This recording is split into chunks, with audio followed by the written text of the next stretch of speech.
Lions TV, full time from the den via my front room.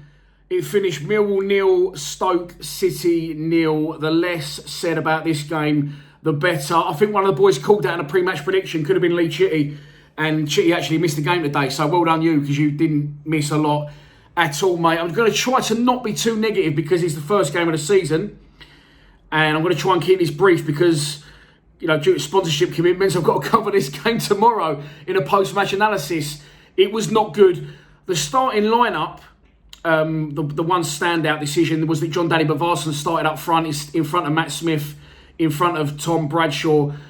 He's played no part in pre-season, partly due to international commitments, partly due to a niggle. So I think that tells us as a fan base everything we need to know. I think Troy Parrott's going to be the main man, and in Gary Rowett's humble opinion, no disrespect to Bavarsson or anyone that didn't start the game, he was a pick of a bad bunch today that Gary Rowett had to choose from. I don't think he's got any faith in any of the strikers, really, other than Matt Smith can get you a goal. And we're waiting and depending heavily on Troy Parrott. I said this in a video I did the other day when I summed up the squad for this season. My main worry this season is scoring goals. We never score goals. We should be scoring goals. For me, the three at the back doesn't work. And I can't argue with it away from home if you look at previous results last season. But at home, I've got a big argument.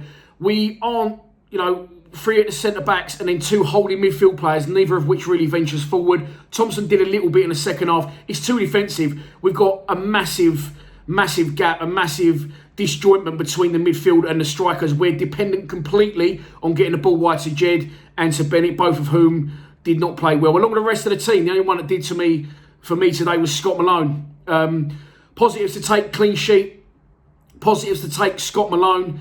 Positives to take, it can only get better. The players are still way off the pace, but we're in the same position as every other club, so we've got to rectify that sooner rather than later. I don't want to dwell on it too much.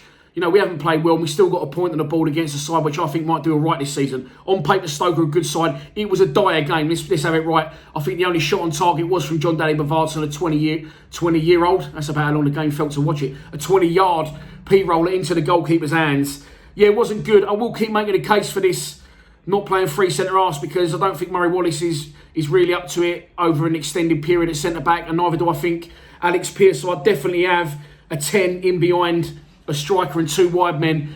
Conor Mahoney has to start games. Bennett, he needs a run as well. But at the minute, we've got too many nearly men, too many impact players, and not enough players grabbing the ball by the horns. Rowett will be frustrated with his squad. He said before, we notoriously start slow as Millwall. We need to get rid of that. We need to eliminate that from our game. But I don't think he's helped himself today by picking the team that he did in the formation. It doesn't work, and I will keep banging my head against the brick wall with it, and I will keep maintaining that Jed needs to be central, or if not, we need to play three and behind of one. I'll cover it more tomorrow in a post-match analysis. Unfortunately, I've managed to ramble on for 3 minutes, but that was not good. First game of the season, only way is up, 0-0 against Stoke at the Den.